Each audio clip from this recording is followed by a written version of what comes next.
오늘은 최고의 인생은 마지막 시간인데요. 그동안 시편을 통해서 하나님 우리에게 원하시는 내용이 무엇인지를 살펴보았습니다. 오늘은 마지막 시간으로 내 지경에서 시작하라. 우리가 최고의 인생을 살려면 내가 살고 있는 여기서, 이 땅에서 우리의 삶을, 우리의 모든 에너지를 기울여서 사역을 시작할 때 하나님께서 우리를 최고의 인생으로 인도하신다라는 주제로 여러분 이해하시면 좋겠습니다. 얼마 전에 제가 송혜 선생님 이야기를 잠깐 말씀드렸는데 27년생이라 그랬죠. 95세 나이로 이제 장수를 하셨습니다. 이분이 남긴 기록들이 여러 가지가 있는데 그 중에 한 가지가 살아 생전에 있는 사람에게 그 동네 거리 이름을 붙이는 경우가 잘 없는데 이분은 서울 낙원동에 가면 송해 거리라는 골목길 거리 이름이 있습니다. 이분이 남긴 그냥 그 이름은 여러분 보시는 것처럼 전국 노래자랑대회 프로그램을 인도하는 사회자로 35년간을 일을 쭉 해왔습니다. 세계에서 95세 최고령 MC 이렇게 해서 기네스북에 올린 거 제가 말씀드린 것 같고요. 국내에서도 한 방송 프로그램을 35년 동안 하신 분이 아무도 없어요. 이 프로그램이 원래 인기 있는 프로그램은 아니었는데 이분이 꾸준히 이 일을 아주 잘 감당했기 때문에 잘 알려진 프로그램이 된 거예요. 그래서 이분이 95세 같으면 벌써 교체될 나이가 다 지났어요. 누가 95세쯤 되면 이 일을 계속해서 하도록 맡겨놓겠습니까? 방송국에서 교체하려고 시도를 했었는데 교체 불가. 이분만큼 이 전국 노래자랑 대회를 감당할 만한 사람이 있겠나 하고 비교해 보면 이게 합당하지 않는 거예요. 너무 젊은 사람은 잘할 것 같은데 이 노인이 갖고 있는 힘은 또 없고 그렇게 해서 결국은 이 일을 계속하게 되었는데요. 60세 시작해서 95세까지 했으니까 어마어마하게 장수하신 분입니다. 이분을 대신할 사람이 없었기 때문에 대체 불가의 이 MC 역할을 이분이 하신 거예요. 어떻게 이 일이 가능했을까? 저절로 이 일이 가능해진 것은 아닙니다. 이분은요, 오직 이 프로그램 하나를 위해서 한 주간 내내를 시간을 보냈습니다.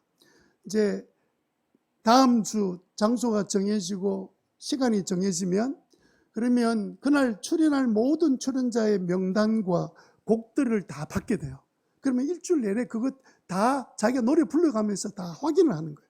다 자기가 점검하고 그 다음에 방송할 지역의 특산물 다 조사를 하고 그리고 난 다음에 그게 맞는 의상도 준비하고 방송할 당일날 도착하는 게 아니라 전날 일찍 도착해서 그 동네 사람 만나가지고 같이 어울려 지내고 대화도 하고 구석구석 다 살펴서 그렇게 준비한 그 1시간의 내용을 진행하는 동안에 얼마나 많은 에너지를 들여서 이 프로그램을 진행했는지 그래서 방송국에 볼 때도 이분은 나이가 들어서 똑같은 멘트로 방송할 것 같은데 할 때마다 다른 거예요.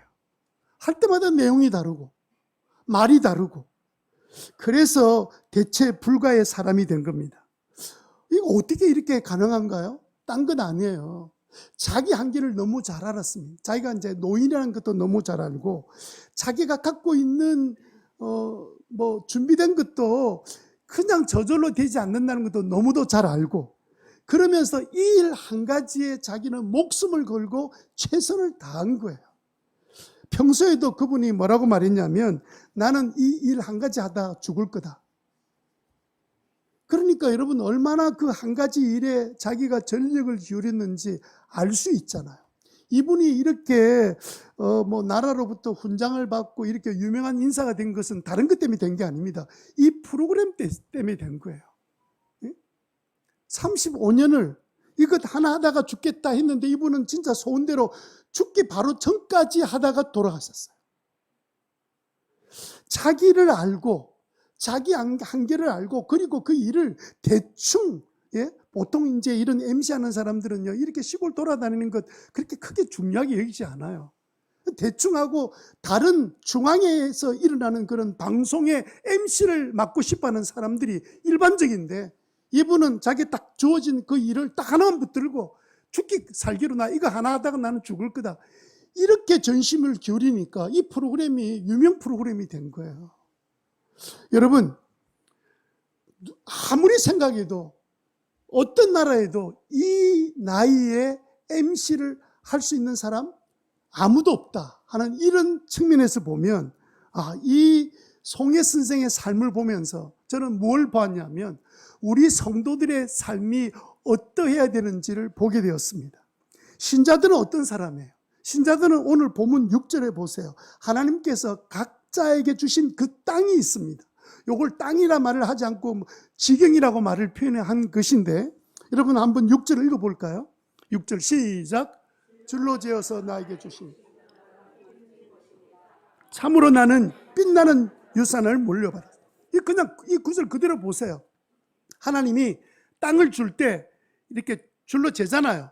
그것처럼 내 인생에게 나에게 주신 땅, 지경을 주실 때 딱 재워서 가장 정확하게, 우리는 욕심스러워서 나는 왜 이것밖에 못해 이러고 있지만, 하나님은요 우리에게 가장 적합한 땅을 다 주시는데, 이 시편 기자는 뭐라 그럽니까? 다윗은 나는 빛나는 유산을 하나님으로부터 받았다, 이런 확신을 가지고 고백하잖아요. 이 구절은요 다른 의미보다는 우리 각자에게 하나님은 고유한 사명을 주셨다라는 말과 똑같은 의미입니다. 그러니까 하나님께서 우리에게 사명을 따라 살도록 해주시고 그 사명을 잘 감당해 나갈 때 최고의 인생을 만들어 주시는데, 참 인간이 희한하죠. 저부터 시작해서 하나님이 주신 이 현실에 대한 지경에 대해서는 만족할 줄 모르고 항상 벗어난 걸 생각하는 거예요. 여기서 벗어나서, 그리고 난 다음에 자기 한계를 뛰어넘는 것만 생각하는 거예요. 자기 한계를 생각하는 게 아니라 나는 이거 뛰어넘어서 자꾸 견눈질을 해요. 그 중에 대표적으로 그 일을 하게 만드는 것이 TV 프로그램입니다. 텔레비가 보면 수많은 인생의 삶을 이렇게 성공한 사람의 삶이 나오니까, 나도 저 정도 사람보다는 제가 시장이 훨씬 나은데 난 저 정도는 가 있어야지. 온갖 생각들을, 이 허무한 생각에 빠지도록 만들어주는 것이 오늘 TV가 주는 그 역효과 중에 하나예요. 현재 자기 일에 감사할 줄 모르는 인생이 되고 만 거예요. 하나님이 주신 소명보다 우리가 가지고 있는 그 꿈, 야망, 이걸 붙들고 뭔가 이루어보려고 막 실험하다 보니까 결국 인생을 돌아보면 허망하게 살게 된 거예요. 이게 우리의 본성인 것 같습니다. 저도 제게 맡겨진 그 지경이 있잖아요. 제 한계도 있고, 그럼에도 불구하고 나에게 주어진 나의 지금 현재 환경, 나에게 붙여진 사랑하는 성도들, 교회, 가족, 이런 게 있음에도 불구하고 때로는 어떤 일에 마음이 차지 않으면 자꾸 견눈질하는 거야. 내가 저 정도는 내가 되는 사람 아닌가? 이렇게 생각하면 자꾸 더 나은 것이 없는지를 자꾸 견눈질하는데, 이 견눈질하는 것을 보통 사람들은 뭐라 그러냐면요, 껄떡거린다 그래요.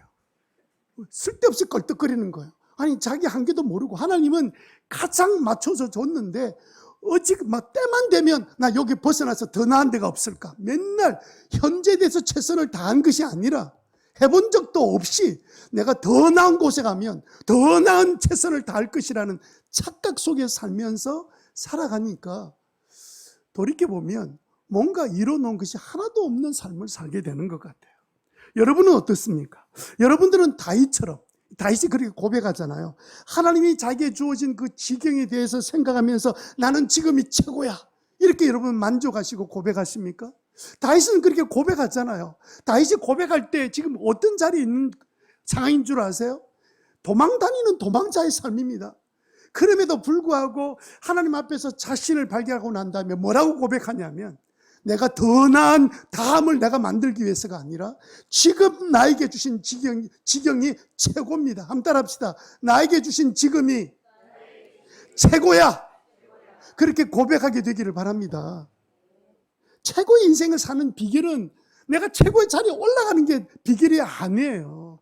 여러분, 최고에 올라가는 사람들 중에 수많은 사람들에게 비난당하는 사람들 얼마나 많습니까? 자기 자리가 원래 아닌데 욕심을 낸 거예요. 하나님 주신 자기 자리가 있거든요. 자기 자리를 찾아서 일하는 사람은 늘 감사가 넘치고, 오늘 다윗이 고백한 것처럼 나는 지금이 제일 좋아, 나는 지금이 제일 행복해. 여러분들이 지금 나의 지경에 감사가 넘치는 삶을 사는지를 무엇으로 알 수 있냐면요, 하나님, 나는 너무 좋아요. 지금이, 나는 지금이 행복해요. 이 고백이 없으면 지금 껄떡거리는 삶을 살고 있는 거예요. 뭔가 나는 나의 지금 현실이나 환경이 나한테는 안 맞아, 나는 더 나은 환경에 더 좋은 데 갔으면 나는 이런 인생 살 사람이 아닌데,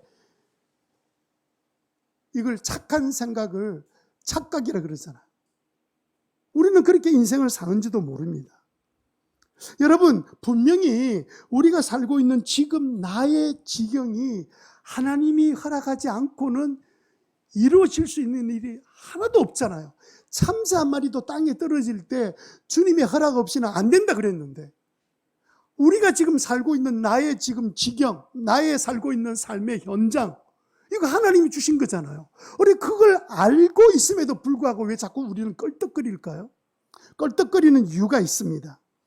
우리가 하나님으로부터 받은 그 현재 일에 대해서 만족하지 못하고 자꾸 눈이 돌아가는 이유가 뭐냐면, 우리의 사용하는 언어 때문에 그래요. 주로 이런 상황에서 쓰는 언어가 뭔 줄 압니까? 언제라는 단어입니다. 언제. 하나님, 내가 언제까지 이렇게 살아야 됩니까?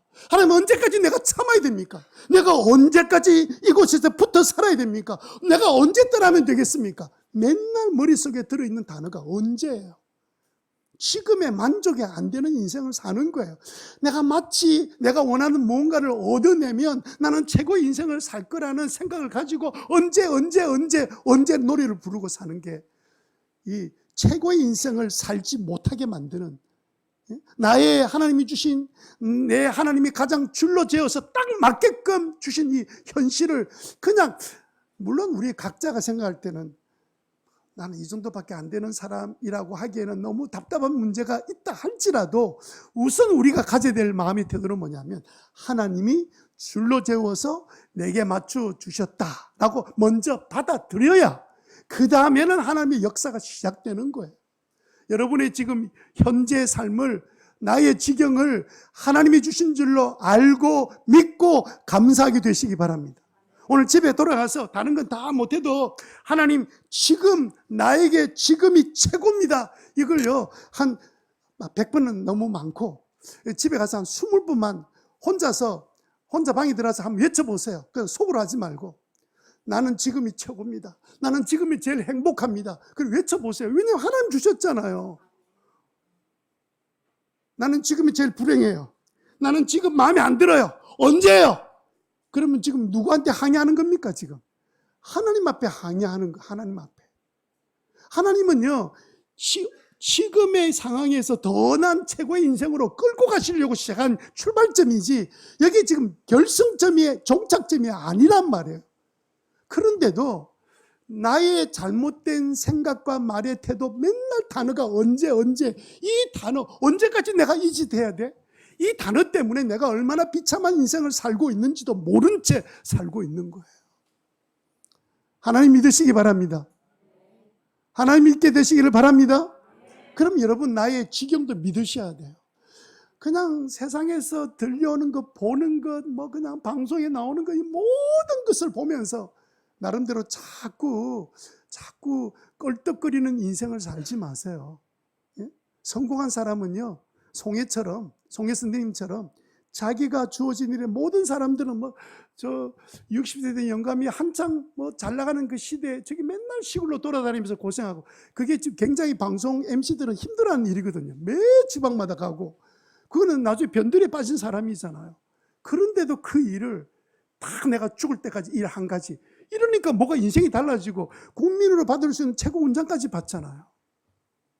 하나님께서 우리에게 최고의 인생을 주고 싶어서, 너 지금 현재 인생에서 너 좀 감사하면서 내가 너에게 던져주는 최고의 무기인 말씀과 기도로 살아봐라. 내가 너를 최고의 인생 만들어 줄 거야. 공동체를 우습게 여기지 말고 교회 공동체 가운데 믿음으로 살아봐. 지금 그렇게 말씀하고 계시는데 맨날 머릿속에는, 여러분 텔레비를 빨리 없애세요. 텔레비 없애라 말은 좀 이상하고, 여러분 진짜 그런 거 보더라도 저처럼 송혜 선생님 역사를 보면 우리 신자들도 저 정도로 해야지, 그렇게 보셔야지. 내가 노래 부르는 실력이 송혜보다 나은데, 이런 이상한 생각하지 마시고. 예? 여러분, 그래서 이 언제라는 단어를 사용하는 동안에는 껄떡거리는 인생으로 살도 끝나게 돼요. 그러면 오늘 본문은 어떻게 하면 내 지경을 통해서 최고의 인생을 살 수 있을까? 그 비결을 오늘 본문은 우리에게 말씀해 주고 계신 거예요. 그래서 내가 어떻게 하면 나의 지금 삶의 지경에서 최고의 인생을 살아갈 수 있을까? 그 방법을 함께 생각하는 이 귀한 시간 되시기를 주님 이름으로 축원합니다. 자, 첫 번째로 우리가 생각할 것은, 만약 우리가 우리 지경을 자꾸 벗어나려고 생각하면 어떤 삶을 살게 될까요? 추한 삶을 살게 돼요. 추한 삶. 추하다는 말은 뭐냐면요, 뭔가 아름다운 같은데도 뭐가 안 맞아요. 예? 조금 전에 우리 이제 혜린자매 태민이 이제 나와서 간증했는데, 이 커플이 12월 달에 이제 결혼을 하려고 이제 예정하고 있습니다. 그날 이제 결혼식에 참석하면 막 우리 성도님들이 신부 그 드레스를 보면서 예쁘다 막 이런 이야기를 모두 다 하게 될 거예요. 그러면 신부가 너무 마음에 들떠서 결혼식 끝나고 난 그 다음 주일날 하얀 드레스를 입고 교회에 들어온다 생각해 봅시다. 그러면 사람들이 박수치고 막 예쁘다 하면 첫 주간에 그럴 때인데 둘째 주간에 또 입고 나왔어요. 그러면 사람들이 뭐라 그러겠습니까? 뭐라 그럴까요? 그게 추한 거예요. 때와 분위기에 안 맞는 거예요. 아름다움은 있는데 뭔가 되어지는 것 같은데 그 때에 안 맞는 거예요. 하나님 때에 안 맞아. 우리 인생이. 그렇게 되면 추한 인생. 나 지금 요즘 잘 나가고 있는데, 물론 세상에서 한동안 잘 나갈 수 있습니다. 근데 하나님 보실 때는 추하게 짝이 없는 거예요. 예? 왜 내 지경에 벗어나면 추한 인생이 될까요? 왜냐하면요, 내가 하나님 주셨던 이 지경을 딱 벗어나는 순간에 내가 내 통제가 안 돼요. 내 감정도 통제가 되지 않고요. 내가 원하는 새로운 야망과 꿈을 가지고 막 사는 인생을 살다 보면요, 그 꿈을 위해서 희생하는 자기를 이해하지 못하는 가족이 밉고요. 예? 나보다 더 잘하는 인간이 보면 시기가 생기고요. 온갖 감정들이 다 생깁니다. 그런데 여러분, 아무리 힘들고 어려워도 하나님이 나에게 주셨다 이런 생각이 들면요, 그런 마음이 들지가 않아요. 하나님 감사합니다. 이것도 다 하나님 고난을 통해서 나를 훈련시키는 줄 믿습니다. 이런 고백이 나오게 되는 거거든요. 그래서 내 지경 안에 있을 때 내 감정이나 나의 모든 것들이 통제할 수 있도록 주님이 도와주시는 거예요. 어떻게 집 나간 자식을 아버지가 도와줄 수 있습니까? 집안에 있으니까 아버지가 돕는 거지.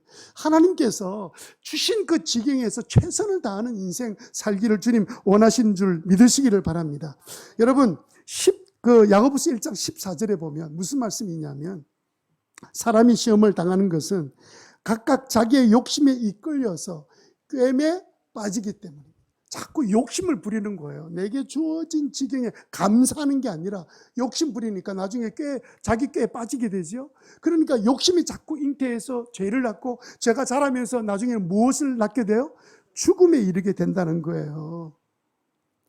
그래서 여러분, 나의 지경이 무엇인지 아는 게 너무너무 중요한 거예요. 적어도 세상 사람들은 자기 지경을 몰라요. 그러니까 사람들이 얼마나 비참하게 힘들게 사는지 몰라요. 가진 것 같으나 그게 자기 만족이 되지 않고 참 인생을 어렵게 살아가는데, 우리 성도들은요, 주님께서 주시는 게 있잖아요. 그래서 15절 다음에 16절에 보면 뭐라고 주님 부탁하셨냐면, 나의 사랑하는 형제 자매 여러분, 속지 마십시오. 속지 말라는 거예요.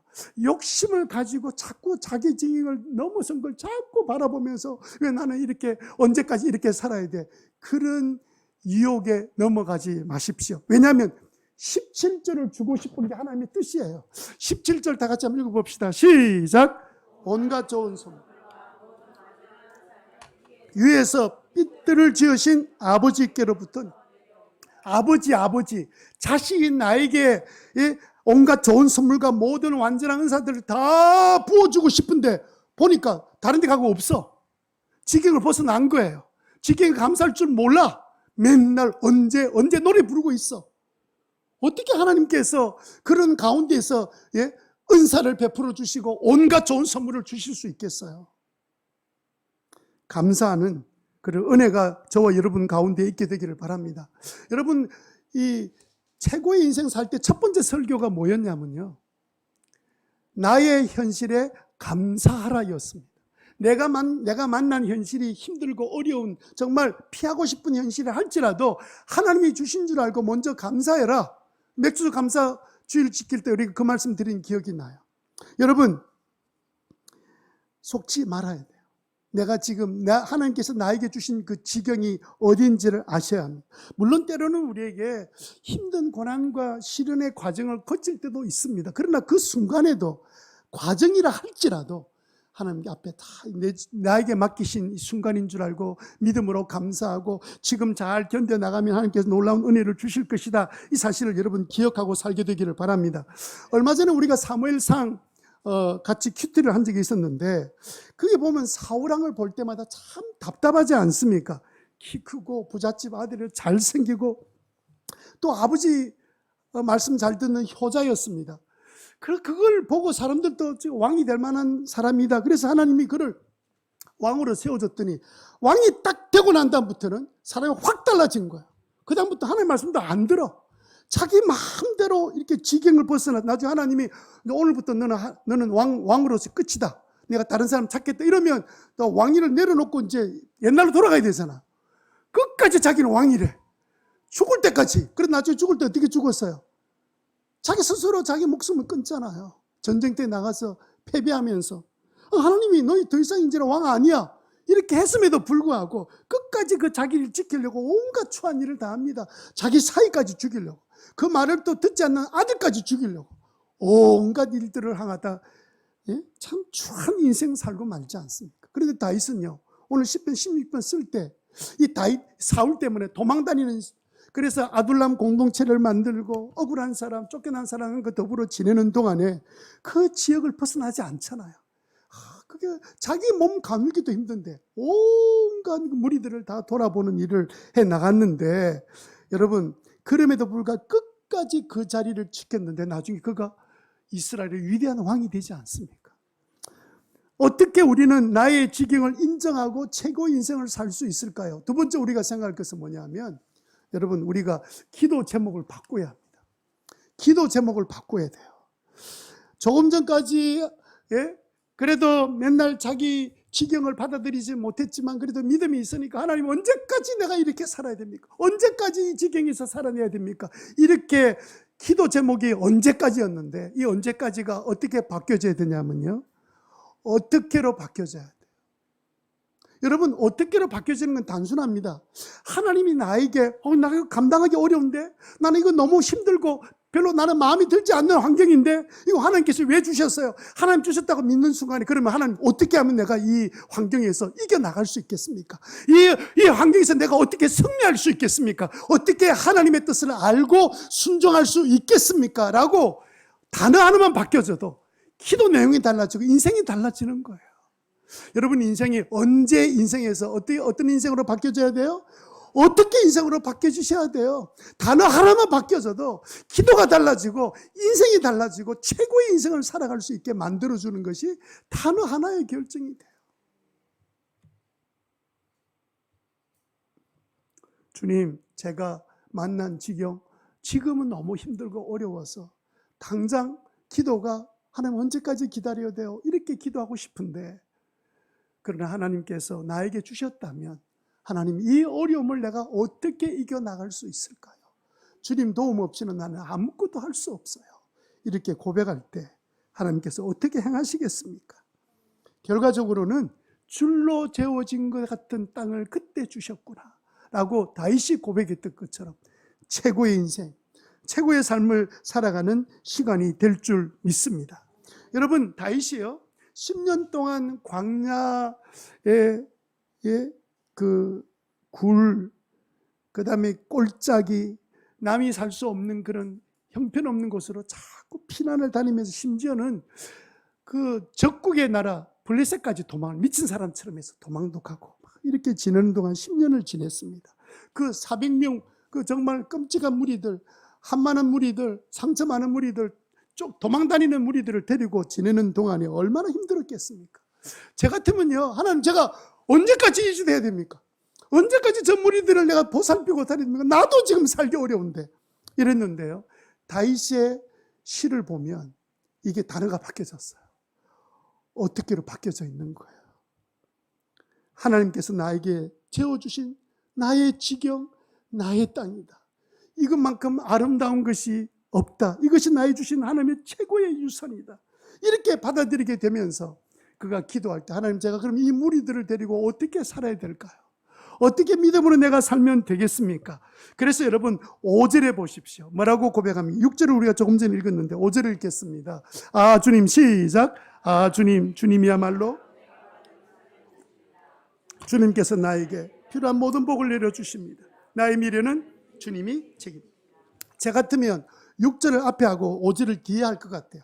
왜 이렇게 나의 지경에서 빛나는 유산을 물려받았습니다. 너무 감사합니다. 지금이 제일 좋습니다. 이 고백하게 된 이유가 뭐냐면 주님이 나의 유산으로 나와 함께 계시기 때문에, 그 자리에 주님이 나와 함께 계셔서 모든 필요한 복을 다 내려주시니까 나는 하나님으로 만족합니다. 왜? 하나님이 나의 모든 필요를 다 채워주시는, 그래서 나의 미래가 주님께 있습니다. 이 고백하고 있잖아요. 다시 그 깨달았거든요. 하나님이 나와 함께 계시는구나. 내가 어려울 때 하나님은 더 강하게 역사하시는 거구나. 그 사실을 깨달았던 다윗은 이 고백하고 있는 거예요. 여러분, 이렇게 고백하고 난 다음부터 다윗의 삶이 풀려지기 시작했습니다. 하나님의 뜻대로 순종했습니다. 그리고요, 여러분들 이렇게 아둘람 공동체 수많은 어려운 사람들을 끌고 다녔다가 이들을 여러분 생각해 보세요. 문제 하나도 없는 100명을 끌고 가는 것은 별로 어려운 일이 아닙니다. 문제 많은 30명 데리고 다니면 너무너무 힘들어요. 그런데 이 400명의 무리들을 하나님의 은혜로 잘 통제하고 뛰어난 군사로 만들어내고 나서 나중에 10년 후에 왕이 되고 나니까 나라 다스리는 일이 너무 쉬운 거예요, 이게. 예? 그 10년이 요셉이 이집트에서 그 옥생활하면서 훈련받았던 그 훈련의 기간이 있었기 때문에 애굽의 총리가 된 것처럼 아둘람 골짜기에 10년의 세월이 있었기 때문에 다윗이 위대한 왕이 된 거예요. 그래서 여러분, 우리는 현실이 좀 어렵다고, 내 마음에 들지 않는다고 그냥 내 생각대로 하는 일에 치중하지 말고 하나님께서 나에게 던져주셨어요. 뭐 하라고? 뭔가 주님이 하실 일이 있기 때문에. 그래서 우리의 기도 제목은, 하나님 이런 상황 가운데서 나는 언제까지라고 기도하고 싶은데 그는 주님이 그렇게 맡기셨다면 내가 어떻게 하면 되겠습니까? 라고 기도할 때 주님의 음성을 듣게 되실 줄로 믿습니다. 에베소서 4장 6절 7절에 보면 하나님도 한 분이십니다. 하나님 모든 것의 아버지시여 모든 위에 계시고 모든 것을 통하여 계시고 모든 것 안에 계시는 하나님, 예? 모든 것을 책임져 주시는 하나님. 이거 좀 액정이 안 돼요? 날씨가 더우니까 액정도 막 그냥 더위 먹고 난리를 피우는 것 같습니다. 에베소서 4장 7절 말씀에 보면 그러나 하나님께서는 우리 각 사람에게 말했습니다. 그리스도께서 나누어 주시는 선물의 분량을 따라서 은혜를 주셨습니다. 이미 주셨어요. 내가 그걸 자꾸 넘어서 자꾸 도망다니고 있어서 그렇지. 이미 주신 것 가지고 감사하고 살면 최고 인생을 살 텐데, 여러분 내 야망과 꿈을 가지고 쫓아다니면요 껄떡거리는 인생 살다가 그렇게 끝나게 될 거예요. 다윗 그렇게 살지 않잖아. 사울처럼 살겠습니까? 자기 지경 굉장히 더 이상 왕 아니다 너. 내가 다른 사람 세울 거다 이러면 예 나는 집으로 가겠습니다 이래야 될 거 아니에요. 끝까지 왕 노릇 하다 보니까 자기 집안 완전히 자식까지 비참하게 만들어 버리잖아요. 그러면 여러분 이렇게 최고의 인생을 우리가 살기 위해서 나의 지경 가운데서 잘 사는 방법, 첫 번째는요 늘 주님의 음성을 들어야 합니다. 다윗처럼 주님의 음성을 늘 들으셔야 돼요. 최고의 도구인 그 말씀, 여러분 우리가 뭐 바쁘다 하지만 그건 바쁜 거는요, 성경 읽고 기도하는 시간이 없이 바쁘다는 뜻이지 다른 일은 다 해요. 텔레비도 1시간 보는데 전혀 안 아깝고, 뭐 핸드폰 만지는데도 뭐 하루에 몇 시간 해도 하나도 안 아깝고, 근데 갑자기 성경 보려니까 아까운 거예요. 와, 이거 5분 10분 이걸 왜 자꾸 내가 이거 성경 읽어야 되고 기도해야 돼. 그래서 여러분, 하나님의 음성이 들려지지 않으면 신앙생활이 굉장히 피곤하고 힘듭니다. 여러분들이 그냥 성경 읽었다가 아니라 나중에는 성경 읽다 보면 글자가 막 살아 움직여서 내 귀에 들어오는 것 같아. 하나님 음성으로 들려지는 날이 와요. 그렇기 때문에요, 예수 믿는 것보다 재밌는 일이 없어요. 예수 믿는 것보다 신나는 일이 없어요. 주님 앞에 엎드려서 내가 지금 무슨 중요한 일이 떨어졌습니다, 하나님 제가 어떻게 할까요? 물으면 또 기도 응답까지 해주셔요. 두 번째는요, 단순히 순종해야 합니다. 단순히. 하나님의 말씀을 듣고 단순히 순종해. 너무 복잡해. 너무 생각이 많아. 그냥 안 해야 될 이유들은 막 수백 가지를 찾아내. 순종할 것 이유는 한 가지밖에 없는데 하나님 말씀하셨다. 그럼 순종하면 되는데. 여러분, 다윗과 아브라함을 보면 그렇습니다.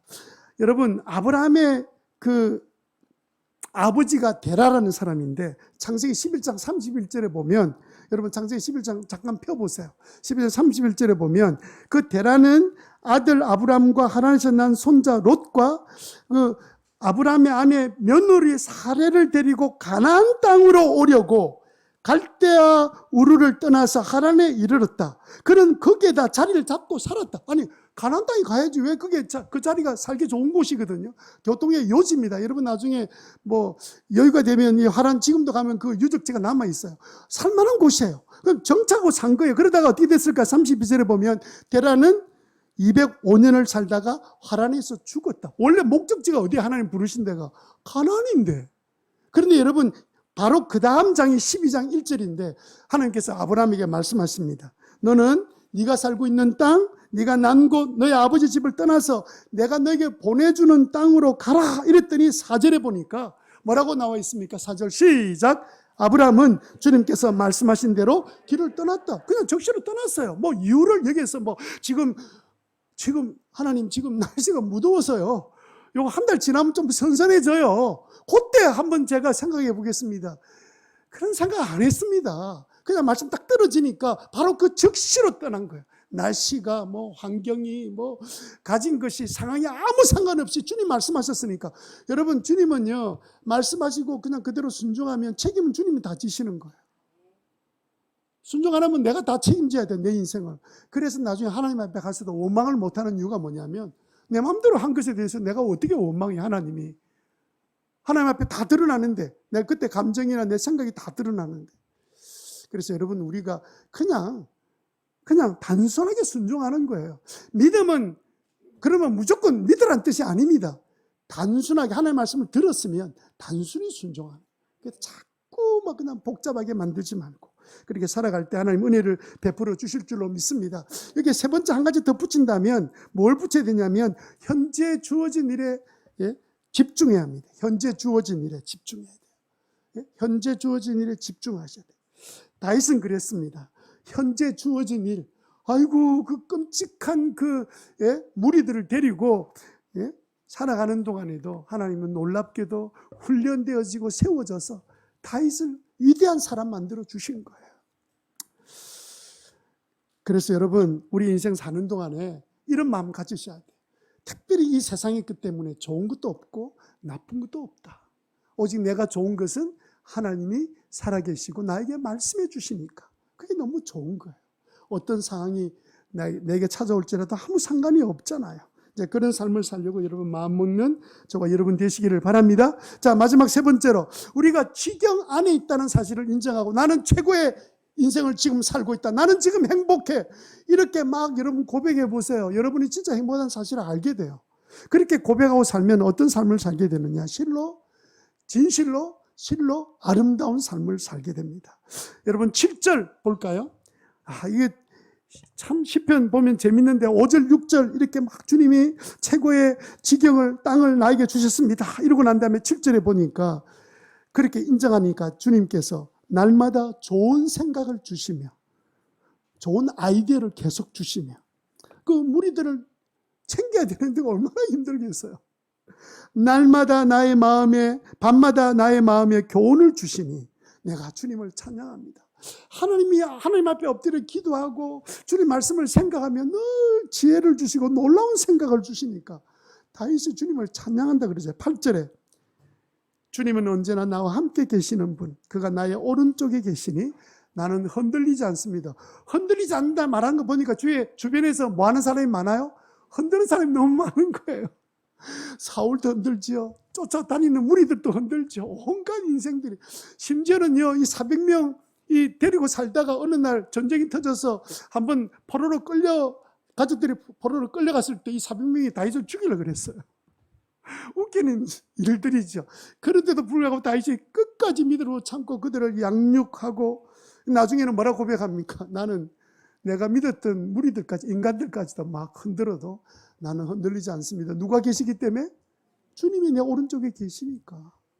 여러분, 이 일을 경험하는 것이 신앙생활을 하는 거예요. 여러분이 그런 인생을 살게 되기를 주님 이름으로 축원합니다. 왜 하나님의 부르심에 순종할 때, 내 지경인 줄 알고 이렇게 순종할 때 아름다운 삶을 살게 되냐면 부르심에 순종하는 그 순간부터 하나님의 역사를 시작하시기 때문에 그래요. 그전에는요, 아무리 내가 용을 쓰고 일을 해도 하나님께서 역사하지 않습니다. 하나님 언제 역사하시느냐? 불순종하는 자에게 역사한다는 말이 성경에 어디 있어요? 하나님은 순종하기로 딱 결심할 때 그 환경이 순종할 상황이 아닌데도 불구하고 하나님께서 놀랍게도 역사해 주시는 하나님이시라는 사실을 우리가 잘 기억하면 좋겠습니다. 날마다 좋은 생각 주시고 힘든데 막 흔드는 사람 많은데 나는 이제는 흔들리지 않습니다. 왜? 하나님 나와 함께 계시기 때문에. 야고보서 1장 17절 말씀 조금 전에 우리가 읽었죠. 속지 말아라 이렇게 말씀하셨던 그 말씀에 17절에 야고보서 1장 17절 한번 큰 소리 한번 읽어봅시다. 우리가 약속받은 말씀이기 때문에 시작. 온갖 좋은 선물과 모든 완전한 은사 아버지께로부터 아멘. 믿으시기 바랍니다. 아멘. 좋은 게 있으면 좋은 거 있으면 다 하나님 주신다는 거예요. 하나님 아버지로부터 내게 이렇게 되면 우리의 삶이 어떻게 되겠습니까? 첫 번째는 당당해지죠. 삶이 당당해집니다. 불안할 필요가 없습니다. 두 번째는 성공할 수밖에 없어요. 성공할 수밖에 없어요. 세 번째는 하나님이 상급을 주실 수밖에 없습니다. 그런 인생 우리가 살 수밖에 없는 거예요.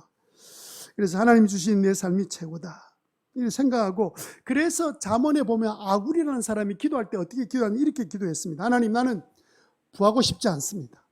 나는 가난하기도 마옵시고 부하기도 하지 말아주시고 오직 필요한 양식으로 늘 먹고 나눌 수 있는 사람 되게 해주십시오. 내가 너무 배가 고파서 도둑질할 수도 있고, 내가 너무 불러서 하나님 어디 있노? 내 힘으로 다 살고 있는데 이렇게 될까 싶어 나는 두렵습니다. 하나님, 나는 부가 필요한 게 아닙니다. 나는 가난하면 내가 또 하나님을 버릴 수 있기 때문에 나는 가난도 부하지도 않게 하시고 늘 주님 주시는 그날 분량에 따라 하나님 주신 그 지경 안에서 늘 감사하며 오늘이 나는 최고의 삶이다.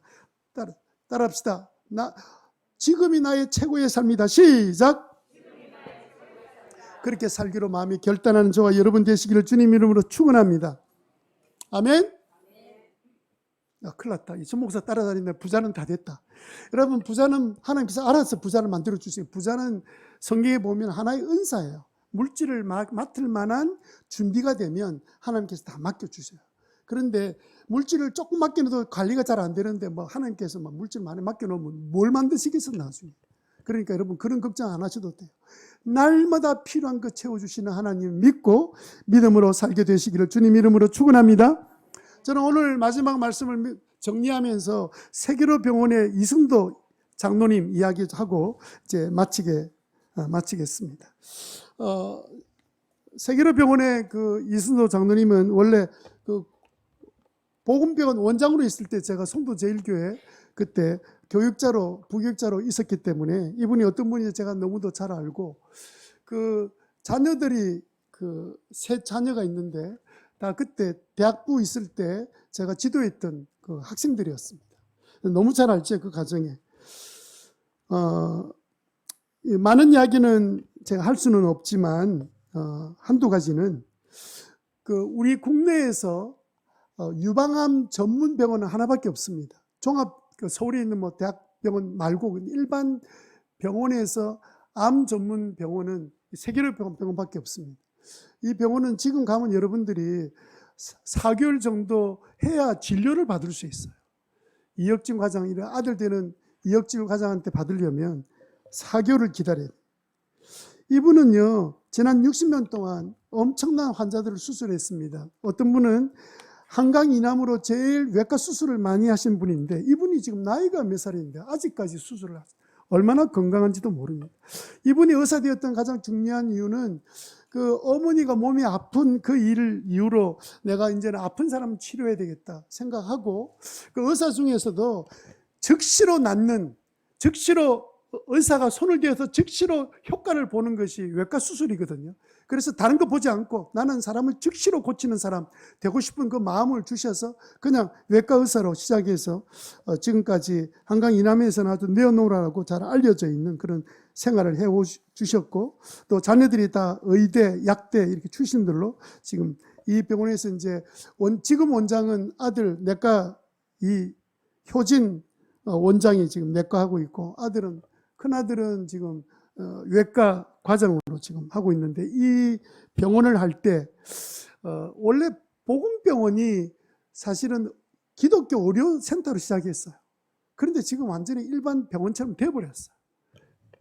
그래서 늘 하나님 주셨던 꿈이 뭐였냐면, 하나님께서 어떻게 하면 정말 선교하는 병원이 될 수 있겠습니까? 그래서 이분이 2004년도에 이 일을 시작하셨습니다. 이제 은퇴할 나이인데도 불구하고 2004년 시작하시면서 그 자체 안에 부산 의료 선교원 만들어서 선교 단체를 만들고 선교사를 훈련시키는 훈련 단체를 만들고, 그 일을 의사들이 지금 하고 있습니다. 그리고 기독교 사역을 함께 할 수 있는 의사 간호사만 받았습니다. 월급을 일반 병원처럼 많이 주지 않고 1년에 한 번씩은 한 주간은 무조건 동남아 가서 의료 봉사를 직접 할 사람들을 대상으로 선교 훈련 받고 들어올 사람만 찾아서 하고 있기 때문에 지금 전 세계적으로 선교사들이 와서 돈 한 푼 내지 않고 치료받는 유일한 병원이 세계로 병원밖에 없습니다. 1년에 1000명의 선교사가 돈 한 푼 내지 않고 이 병원에 와서 다 치료받고 돌아갑니다. 이 병원에서 감당이 안 되는 환자들은 더 나은 병원으로 이렇게 소개도 하고 이렇게 지내는 가운데 봉사하는데, 여러분, 의사들이 받아서 자기 수입을 챙겨야 되는데 그 돈 가지고 전부 다 선교사들, 현장에서 수고하는 선교사들이 국내에 들어와서 치료받지 못하고 쉬지 못하면 안 된다는 생각으로, 원래 또 처음부터 주님이 하셨던 사역에 말씀을 전하고 병자치료가 사역이었기 때문에 이들은 지금도 훈련시키는 일을 하고, 그리고 또 이 일을 하게 되었습니다. 자녀들이 다 똑똑해서, 제가 이제 그 첫째 아들 같은 경우에는 이제 의사이긴 하지만 절대 음각을 갖고 있어서 노래를 들으면 바로 반주를 할 정도로 뛰어나요. 그래서 성도 제일교회 있을 때 음악 전공하신 분이 불러다가 물었대요. 아니, 당신은 음악하면 뭐든지 할 수 있는데, 자기는 아무리 들어도 반주가 안 되는데, 이게 전공자가 아닌 사람이 음악만 들으면 반주를 할 수 있으니까 왜 가만히 있고 왜 음악을 전공하지 않느냐. 제가 그때 대답을 제대로 안 했던 것 같아요. 근데 그 이유는 뭐였냐면, 자기는 하나님께서 의사로 부르신 거예요. 서울로 가면 되는데, 서울에 가면 좋은 병원들이 다 있잖아요.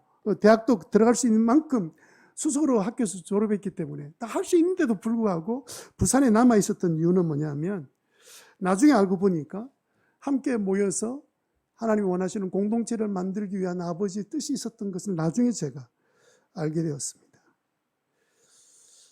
자기 지경에서 최선을, 의사 되라는 말이 아닙니다. 자기 지경에서 최선을 다하면 뭘 하더라도 하나님께서 최고의 인생을 살도록 만들어주시는 분이 있어요. 그래서 여러분, 우리가 마지막 최고의 인생 이 말씀 정리하면서, 내가 주어진 환경에서 대충 주님의 교회 일을 해도 똑같습니다.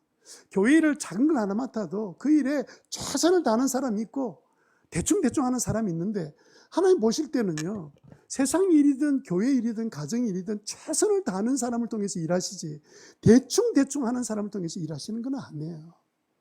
여러분, 그래서 나의 지경이 무엇인지를 정하게 하고 최선을 다해서 여러분 섬기려고 늘 결단하고, 부족한 부분은 주님 채워주실 거 아니에요. 하늘에 온갖 선물들, 은사들 다 주신다 그랬잖아요. 뭐가 부족해요? 하나님 앞에 나의 부족함을 인정하고, 그러나 주님 제가 최선을 다하겠습니다. 그럴 때 하나님이 최고의 인생으로 우리를 쓰실 줄 믿습니다. 아멘.